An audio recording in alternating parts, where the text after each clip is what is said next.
Another thing that I talk about quite a lot in my counseling is using your glimmers. Glimmers are something that makes our heart sing.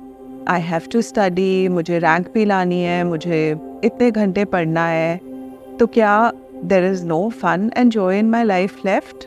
No, but that is how a lot of students and parents think that exam preparation or preparation for such big competitive exams should look like.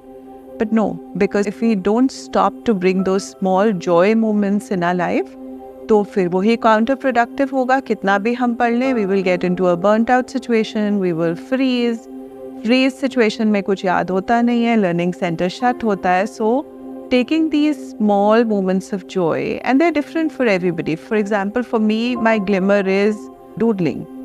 If I doodle, I feel really in the moment joy. For students, it could be maybe playing a sport for half an hour a day, or maybe playing a video game, which is of course controlled and it does not become a screen addiction problem.